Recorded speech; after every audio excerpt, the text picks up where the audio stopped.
Student, मैं वर्षा राठौड़ एक बार फिर से हमारे इस यूट्यूब चैनल पर आपका स्वागत करती हूँ। हम पढ़ रहे हैं BA BEd BSc BEd first year का first paper childhood and growing up, जिसकी कि यूनिट 4 उसके बारे में बात कर रहे हैं। उस यूनिट 4 का नाम है हमारा शारीरिक और मानसिक स्वास्थ्य विज्ञान। हमने हमारे पिछले वीडियो में सारी बात कर रखी है कि मानसिक स्वास्थ्य क्या होता है और एक शिक्षक पर या किसी भी बालक पर मानसिक स्वास्थ्य का क्या प्रभाव पड़ता है। अगर हमारा मानसिक स्वास्थ्य अच्छा रहेगा तो हम लोग भली भांति अच्छा काम सुचारू रूप से कर सकेंगे। अगर हमारा मानसिक स्वास्थ्य सही नहीं है तो हम लोग हमारा काम अच्छे से नहीं कर पाएंगे। इसके लिए मानसिक स्वास्थ्य की जानकारी होना बहुत ज़्यादा ज़रूरी है। अब मानसिक स्वास्थ्य ज़्यादा ज़रूरी क्यों होता है? मानसिक स्वास्थ्य के बारे में आप लोगों को जानने की कहाँ ज़रूरत आ गई? देखिए, ज़िंदगी में हर इंसान के ज़िंदगी के अंदर कुछ ना कुछ ऐसी स्थिति आती है, ऐसी परिस्थिति आती है जिसके अंदर उसका शारीरिक स्वास्थ्य भी खराब होता है और दूसरा मानसिक स्वास्थ्य भी खराब होता है। जैसे हम बच्चे को देखते हैं, वो किताब खोल के पढ़ाई तो कर रहा है, लेकिन देखा जाए तो वो शारीरिक रूप से वहाँ बैठा है लेकिन मानसिक रूप से वो कहीं और है। अगर हम लोगों ने इस चीज़ का पता नहीं लगाया तो बच्चे की ये मानसिकता एक मानसिक रोगी का रूप धारण कर लेगी। इसके लिए पेरेंट्स और शिक्षक जो टीचर के लिए बहुत उनकी पूरी लाइफ के अंदर ज़्यादा इम्पोर्टेंट रखते हैं, तो उन लोगों को थोड़ा सा अवेयर रहना चाहिए कि भाई ये चीज़ क्यों हो रही है। एक हंसता खेलता बालक अचानक से इस तरह से कैसे चुप हो गया है। यानी मानसिक अस्वस्थता जब आती है तब इंसान का किसी भी चीज़ के अंदर मन नहीं लगता है। वो बैठा तो है लेकिन मानसिक रूप से कहीं और बैठा है, उसको दिमाग के अंदर कुछ और चीज़ें चलती रहती है।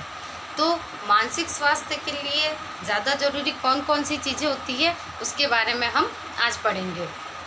सबसे ज़्यादा पहला इम्पोर्टेंट चीज़ है जागरूक रहें, बी अवेयर। यानी आप अपने आसपास अगर कोई ऐसा व्यक्ति देखते हैं कि वो पहले बहुत अच्छा हंसता खेलता था, बोलता था, बातचीत करता था, अब वो बातचीत नहीं कर रहा है, तो इसके पीछे के कारणों का आप पता लगाइए कि ये क्यों हो रहा है, ये किस लिए हो रहा है। इनको कोई मानसिक दुख तो नहीं है या शारीरिक दुख तो नहीं है।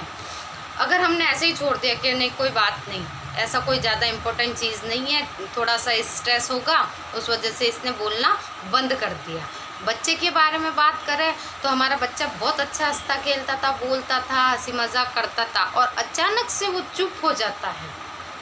तो इसके लिए भी शिक्षक और माता पिता को अवेयर रहना चाहिए, जागरूक रहना चाहिए कि इस बच्चे के अंदर ऐसी क्या बात हो गई जो वो अब इतना बोलता भी नहीं है, अपनी बातें किसी के साथ शेयर भी नहीं करता।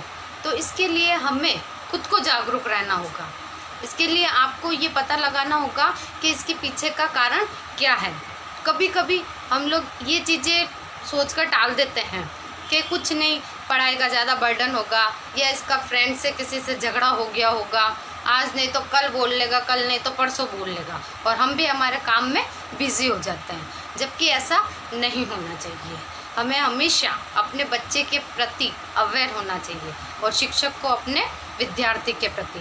तभी हम इस मानसिकता को, बच्चों की जो मानसिक अस्वस्थता आती है उसके कारणों का पता लगा के उसको दूर कर सकते हैं। नहीं, अगर हमने इस तरफ ध्यान नहीं दिया तो एक समय ऐसा आएगा कि बच्चे का जो मानसिकता आई है, अस्वस्थता आई है उसके अंदर, वो एक विकराल रूप धारण कर लेगी। और जब विकराल रूप धारण कर लेगी तो वो पूरा ही शांत हो जाएगा। या तो वो कोई गलत कदम उठा लेगा, घर छोड़कर चला जाएगा, या फिर आत्महत्या कर लेगा। तो हमें इन सभी चीज़ों से हमारे बच्चे को, हमारे विद्यार्थी को बचाना है। इसलिए कभी भी ऐसी कोई चीज़ आपको दिखे कि कल तक सही था, आज क्या हो गया, उस चीज़ को सोच विचार के बच्चे से पूछ के हमेशा पेरेंट्स और टीचर को अवेयर रहना चाहिए। दूसरा पॉइंट आता है हमारा मुक्त वार्तालाप। यानी हम लोग बच्चे के साथ में, टीचर क्या करता है, अपनी टीचर के हिसाब से वो क्लास में बताता है कि मैं टीचर हूँ, आप स्टूडेंट हैं, आप अपनी हद में रहिए। हो सकता है बच्चे को कुछ ऐसी चीज़ पूछनी हो या ऐसी कोई चीज़ आपसे बैठ के डिस्कस करनी हो जिससे कि उसका भी मन हल्का हो जाए। अगर हमने बच्चे को मुक्त वातावरण नहीं दिया बोलने करने का तो क्या होगा, बच्चा अपनी हिचक को अपने अचेतन मन के अंदर हमेशा के लिए दबा देगा। कहते हैं ना, बच्चे को फ्री माइंड कर दो, जो भी चीज़ होगी वो आपको बता देगा। हम कहते हैं बच्चे के साथ में फ्रेंडली माहौल रखो। अगर बच्चे के साथ हमने कठोर व्यवहार रखा तो बच्चा कोई भी चीज़ हमारे साथ में शेयर नहीं कर सकता। अगर हम अच्छा व्यवहार रखेंगे तो बच्चा भी बिल्कुल फ्रेंड की तरह हमें अपनी सारी बातें बताएगा। अगर हम कह देंगे अब चुप हो जाओ, बकवास मत करो, बैठे रहो तुम, और हम उसकी बात को सुना अनसुना कर देते हैं, या स्टूडेंट भी हमसे कभी कुछ सवाल पूछता है तो उसको भी डांट कर हम लोग बिठा देते हैं, इससे क्या होता है, उसकी मानसिकता इतनी गहरी अंदर धंस जाती है कि वो आइंदा से किसी के भी सामने कोई भी प्रश्न पूछने से हिचकिचाता है। आप अपनी कक्षा का वातावरण भी एकदम मुक्त रखिए। कक्षा का वातावरण मुक्त रहेगा। मैं इतना भी मुक्त करने के लिए नहीं कह रही हूँ कि क्लास में शोर हो और सारे बच्चे चिल्लाने लग जाए, नहीं। आप अपनी टीचिंग ख़त्म करने के दौरान 5 मिनट स्टूडेंट को दीजिए। हो सकता है वो कुछ ऐसी बातें आपके साथ शेयर कर ले जिससे उसकी मानसिकता थोड़ी हल्की हो, उसका थोड़ा मन का बोझ हल्का हो। या पेरेंट्स को भी इस तरह से बच्चे के साथ में ट्रीट करना चाहिए, एक फ्रेंड की तरह, कि आपको क्या है बेटा। कल भी हमने इस चीज़ के लिए बात की थी कि हम लोग थोड़ा सा टाइम निकाल के अगर हमारे बच्चे के साथ में बैठ के उसके पूरे दिन भर की दिनचर्या को अगर पूछे, और हो सकता है उसके साथ कुछ आज ऐसी अनहोनी हुई हो जो वो किसी और से नहीं कह के हाँ पेरेंट्स से कह सकता है या अपने भाई बहन से कह सकता है, तो इसके लिए उसे समय मिलना चाहिए, ठीक है। फिर आता है उचित सलाह। यानी कभी कभी हमारी मानसिकता शुरुआती स्तर पर ही होती है। अगर आप किसी मानसिक रोगी को, मानसिक रोगी नहीं कहकर किसी मानसिक अस्वस्थता वाले इंसान को अगर उचित सलाह दे देते हो तो हो सकता है उसकी मानसिक अस्वस्थता ज़्यादा नहीं हो रहे। यानी कहने का मतलब ये है कि कोई पढ़ाई ख़त्म कर लेता है, पढ़ाई ख़त्म करने के बाद किसी कंपटीशन की ऐसी तैयारी में लग जाता है, उसका सिलेक्शन नहीं हो पाता, तो वो सोचता है कि अरे क्या हो गया, मैं तो इतनी मेहनत कर रहा हूँ फिर भी मेरा सिलेक्शन नहीं हो पा रहा है। और कई बार वो दूसरी चीज़ों के अंदर इतना अपने आप को डीप कर लेता है कि बस ये है, इसके अलावा मेरे साथ में कुछ भी नहीं है। हो सकता है हमारी अच्छी एडवाइस उसके लिए काम आ जाए। यानी वो जितना गहराई के अंदर जा रहा है, अपने अचेतन मन में अपनी दमित इच्छाओं को अंदर डालता जा रहा है, तो हो सकता है हम लोग उसको एक अच्छी सलाह दे देवे कि कोई बात नहीं, आपने ये चीज़ की है, इसके अंदर नहीं हो रहा है, आप एक दूसरा कोर्स कर लीजिए, हो सकता है उसके अंदर आपका सिलेक्शन हो जाए। तो अगर कोई इंसान मानसिक रोगी बन रहा है, उसकी मानसिक अस्वस्थता ज़्यादा दिख रही है आपको, और आपको लग रहा है कि ये कारण है, इन कारणों की वजह से ये बहुत ज़्यादा पीछे जा रहा है, तो आप किसी इंसान को एक अच्छी सलाह दे दीजिए। हमारी सलाह, हमारी एडवाइस हो सकता है उसको उस मानसिकता से बाहर निकाल ले। जो डिप्रेशन में वो जा रहा था, वो डिप्रेशन उसके लिए कम हो जाए। तो उचित सलाह देने पर भी हम लोग किसी की मानसिक अस्वस्थता से बाहर निकाल सकते हैं किसी इंसान। और हमारे बालक, हम हमारे विद्यार्थी को भी ज़्यादा डिप्रेस होने से बचा सकते हैं। हम कह सकते हैं कि कोई बात नहीं बेटा, इसके अंदर नहीं हुआ, आप अब ये कोर्स कर लीजिए। पढ़ाई ख़त्म करने के बाद इंसान कहता अब मैं क्या करूं, मेरे पास तो कुछ भी नहीं है, कोई जॉब नहीं है, कुछ नहीं है, तो हम उसको कह सकते हैं कि आप ये जॉब कर लीजिए, आप अपनी पढ़ाई के साथ साथ में आप साइड में ये वर्क कर सकते हैं। तो उससे क्या होगा, इंसान बिज़ी रहेगा तो उसको किसी भी दूसरी तरह की मानसिक अस्वस्थता नहीं आएगी। एक इंसान खाली बैठा बैठा भी बहुत ज़्यादा बोर हो जाता है, तो इसके लिए हम लोग अच्छी सलाह किसी को दे सकते हैं। उसके बाद में आता है स्वचरित लेखन। यानी कि अपने हाथों से स्वचरित लेखन। कभी कभी इंसान किसी चीज़ को हमको नहीं बता पाता है, या वो बताना चाहता भी है लेकिन कभी कभी वो उस चीज़ को जाहिर नहीं कर सकता है। तो इसके लिए टीचर को ये चाहिए कि स्वचरित लेखन जो होता है वो उससे करवाओ। उसको किसी चित्र, कोई वस्तु का चित्र दे दिया, अगर वो अपनी चीज़ को, अपनी कुंठा को, अपनी मानसिकता को बाहर नहीं निकाल पा रहा है, हम कहते हैं तुम बोलो, तुम क्यों नहीं बोल रहे हो, तो हो सकता है वो इतना दर्द से भरा हुआ हो, उसकी मानसिक अस्वस्थता इतनी ख़राब हो चुकी हो कि वो कुछ भी बोल नहीं पा रहा हो। तो इसके लिए हमें उसे एक स्वचरित लेखन के लिए कहा जाना चाहिए, या उसको एक छोटी सी कहानी के लिए कहा जाना चाहिए कि वो खुद पे हो, या ऐसी मनगढ़ंत कहानी बताओ जिससे कुछ, जो चीज़ आप पूछना चाह रहे हो वो उससे रिलेटेड हो।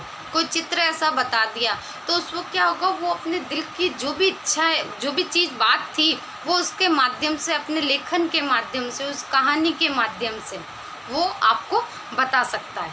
या उसके मन, जैसे साइकोलॉजी कहता है ना, मनोविज्ञान कहता है कि किसी के मन की बात को हम लोग कैसे बाहर निकाल सकते हैं। तो ये सबसे अच्छा साधन है स्वचरित लेखन। किसी चित्र को बता दिया, किसी पोस्टर को बता दिया, इन सारी चीज़ों को बताते हुए हम उसके मन की स्थिति को जान सकते हैं। इससे उसके जो दमित इच्छाएं हैं, जो भी मन के अंदर है, जो भी अचेतन मन के अंदर चली गई है, वो सारी की सारी चीज़ें उस पे लिखी जाएगी, यानी कि वो अपनी भावनाओं को उसके अंदर व्यक्त कर देगा। तो स्वचरित लेखन भी मानसिक अस्वस्थता से किसी इंसान को बाहर निकालने का बहुत अच्छा साधन है। इसके माध्यम से हम लोग ये पता लगा सकते हैं कि इसका कारण क्या था, इसके पीछे क्या कारण था कि ये मानसिक अस्वस्थता का रोगी बन गया है। यानी यदि शिक्षक और माता पिता बच्चों को कहेंगे कि स्वचरित लेखन के माध्यम से आप इस चीज़ को लिखिए, तो ये बच्चे की रचनात्मकता तो सही करेगा ही, रचनात्मक कार्य में बच्चा और उभर कर आएगा, उसके साथ साथ में उसकी मानसिक स्वस्थता भी बनी रहेगी। हम लोग विद्यालय के अंदर बच्चों को कहते हैं कि दिवाली के ऊपर निबंध लिखो या इसके ऊपर निबंध लिखो, तो बच्चा क्या करेगा, उस चीज़ को रट लेगा, बजाय इसके रटने वाली चीज़ के कि उनको कोई काल्पनिक चीज़ दे दो कि अपने कल्पना के माध्यम से आप ये चीज़ बताइए। कभी कभी हम कहते हैं कि आप अपना एक काल्पनिक घर बनाइए, तो उसकी कल्पना के अंदर, उसकी मानसिकता के अंदर अपने घर का चित्र कैसा है, या हम कहते हैं आप अपने घर का रास्ता बताइए, तो वो घर तक जाते हुए किन किन चीज़ों को फोकस करते हुए जाता है, तो इससे उसकी मानसिकता उसके स्वचरित लेखन के माध्यम से सामने आएगी। तो इससे क्या होगा, बच्चा मानसिकता का रोगी नहीं होगा। फिर आता है हमारा पाठ्य सहगामी गतिविधियाँ। यानी पाठ्य सहगामी गतिविधियों से मतलब है कि आप जो शिक्षण कार्य करवा रहे हैं, आपके शिक्षण कार्य के साथ साथ आपका बच्चा अदर एक्टिविटी में भी अच्छा होना चाहिए। अदर एक्टिविटी के साथ हम लोग बच्चे की मानसिकता को जांचेंगे, तो उसमें भी एक नई चीज़ उभर कर आएगी।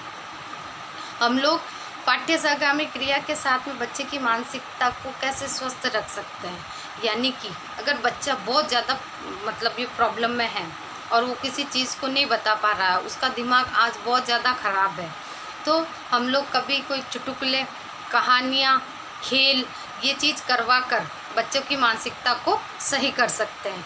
आज क्लास के अंदर बहुत जने बैठे हैं, आज किसी का मूड सही नहीं था, वो कुछ नहीं कह पा रहा, उसके मन में इतना द्वेष भरा हुआ है कि आज मैं किसी को जाके मार दूं, या वो लड़ाई झगड़ा करने के लिए बहुत ज़्यादा आतुर हो रहा है। अब हम लोग ये चीज़ करवा नहीं सकते, उसकी मन में जो चीज़ है किसी चीज़ को मारने की या किसी पे गुस्सा निकालने की या अपनी खुशी जाहिर करने की। देखिए इसके अंदर दोनों चीज़ें हैं, मेरे को बहुत ज़्यादा खुशी है बट मैं अपनी खुशी को जाहिर नहीं कर पा रही हूँ। दूसरा, मैं बहुत ज़्यादा गुस्से के अंदर हूँ लेकिन मैं अपना गुस्सा एक्सपोज नहीं कर पा रही हूँ किसी के सामने, मुझे बस मन कर रहा है मैं किसी को मार दूँ, मैं बर्तन फोड़ दूँ, मैं वो कर दूँ, तो ये चीज़ नहीं होनी चाहिए। इसके साथ हम क्या कर सकते हैं, उसको किसी गेम के अंदर लगा देते हैं। जैसे ही क्रिकेट खेलेगा, जैसे हमने बच्चे को क्रिकेट खिलाया, उसने 1 रन किया, 2 रन किया, तो जो गुस्से की एनर्जी होती है ना, उस वक्त वो गुस्से में इंसान होता है ना, उस वक्त उसकी एनर्जी डबल हो जाती है। ये चीज़ आपने भी देखी होगी, आपने भी नोटिस की होगी कि गुस्से में होता है तब इंसान बहुत भारी से भारी चीज़ को उठा लेता है, घर से भागेगा तो बहुत स्पीड के अंदर भागेगा, ठीक है, कि उसमें उस वक्त उसके अंदर जो पावर होता है वो डबल हो जाता है। तब हमने उस गुस्से वाले इंसान को क्रिकेट के अंदर लगा दिया, अब वो बैटिंग कर रहा है, उसने 1 रन मारा, 2 रन मारा, फिर वो सीधा चौके और छक्के पर आ जाएगा क्योंकि उसमें पावर बहुत ज़्यादा हो गई है। अब वो अपना पूरा का पूरा गुस्सा उस बॉल के ऊपर निकालेगा और वो उसको खेलता रहेगा।